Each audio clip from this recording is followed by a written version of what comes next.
వెళ్ళిపోతాయి. కాబట్టి ఆ సమస్యకి పరిష్కారం ఏంటి వీళ్ళ దగ్గర ఉన్నది? ఇందులో కేంద్ర నిధులు, సాంకేతిక అంశాలు, గ్రౌండ్ లెవెల్లో కన్స్ట్రక్షన్ అంశాలు 3 ముడిపడి ఉన్నాయి. అది ఎవరికి వాళ్ళు ఎవరి కోణంలో వాళ్లే కరెక్ట్, ఎదురోళ్ళు తప్పని చెప్తారు కానీ అసలు వాస్తవం ఇద్దరు కూడా కేంద్రాన్ని ఏమనలేని పరిస్థితి. కాబట్టి ఇంకోటి ఎవరికాళ్ళు ఎంత అబద్ధం చెప్పారో వాళ్ళకి తెలుసు, ఎదురోళ్ళది అబద్ధం అని చెప్పే క్రమంలో అసలు పాయింట్ ఏంటయ్యా అంటే నిర్వాసితులు. అది మాట్లాడడానికి ధైర్యం చాలట్లేదు.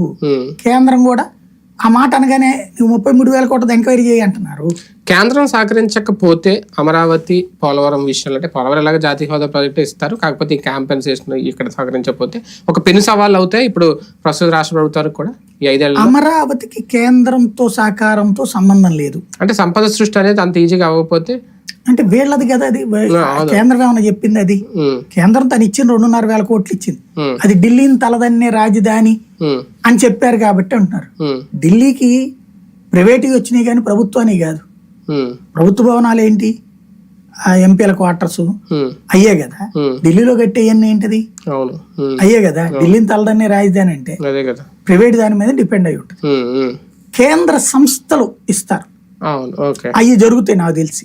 ఈ ట్రిప్ కేంద్ర సంస్థలు ఢిల్లీలో ఎట్లా ఉన్నాయో ఇక్కడ కూడా అట్లాగా కేంద్ర సంస్థల వరకు ఎలవ్ చేసేస్తారు, అది నడిచిపోతుంది. మిగతాదంటారా